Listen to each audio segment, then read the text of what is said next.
নমস্কার, আমি ডক্টর অরবিন্দ শীল। কিছুদিন আগে মার্কো রুবিও কলকাতায় এসেছিলেন। তিনি ডোনাল্ড ট্রাম্পের ডান হাত, বাম বিরোধী। কারণ তার পরিবার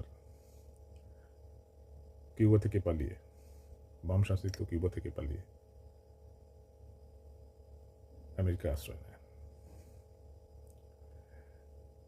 এই ব্যাপারে দুটো বিষয় মনে পড়ল। এক হলো, বাংলায় অসংখ্য হিন্দু বাঙালি যারা বাংলাদেশের জিহাদি দ্বারা বিতাড়িত হয়ে এখানে এসে বাম সেকুলারিজমে দীক্ষিত হয়ে জিহাদি প্রেমী হয়েছেন। এতটাই মেরুদণ্ডহীন। অপরদিকে এই বাংলা থেকে, বিশেষত কলকাতা থেকে এক ধরনের আমেরিকা বিরোধী ছাত্রী যারা আমেরিকার সাম্রাজ্যবাদ নিপাত যাক বলে যাদবপুর, প্রেসিডেন্সি নানা জায়গায় স্লোগান দিচ্ছে, তারা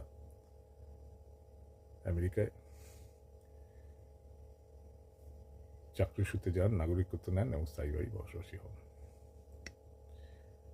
আর এই বৈপরীত্যতার জন্যই, এটাকে আমি গণতন্ত্র বলবো না,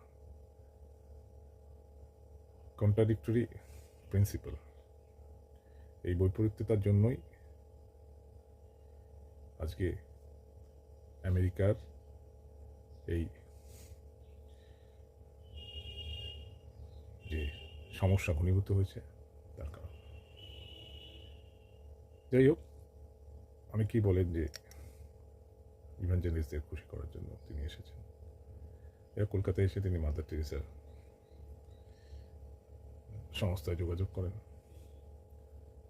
অনেকে বলে FCR এর আইনের জন্য ফান্ড ক্রাঞ্চ হচ্ছে বলে সেই নিয়ে কথা বলতে এসেছেন। অনেকে বলে পলিটিক্যাল ক্রিশ্চিয়ানিটিকে অক্সিজেন দেওয়ার জন্য। আমি খ্রিস্টান ধর্মের প্রতি শ্রদ্ধাশীল, সেটা শুধু ধর্মের জায়গায়। কিন্তু যখনই পলিটিক্স এসে পড়ে, পলিটিক্যাল ক্রিশ্চিয়ানিটিকে আমি কোনোভাবেই সমর্থন করি না। যার একটা অংশ হলো কনভার্সন, যেটা বামেদের সাথে হাত ধরাধরি করে চলে।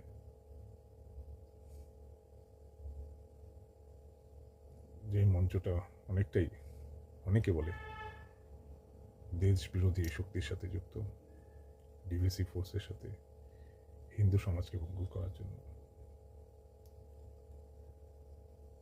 কিন্তু যদি সেটাকে বাদ দেওয়া হয়, ধর্মের যে আক্ষরিক মানে, সেই জায়গায় যদি হিন্দু ধর্ম এবং খ্রিস্টানিটিকে যুক্ত করা যায়, তাহলে সেটা সামগ্রিকভাবে মানবিকতার জন্য, মানব সম্মতির জন্য উপকারী। অপরদিকে আমি বলবো, মার্কো রুবিও পশ্চিমবঙ্গের মডেল, সেটা থেকে যদি কিছু শিখতে চায়, আমেরিকার যে জিহাদিকরণ, বাম ইসলামিক শক্তির কাছে যে সারেন্ডার করা, যেটা ব্রিটেনে হয়েছে, সেটা থেকে যদি বাঁচাতে হয়, তাহলে আমার মনে হয় পশ্চিমবঙ্গের মডেলটা থেকে শেখা দরকার।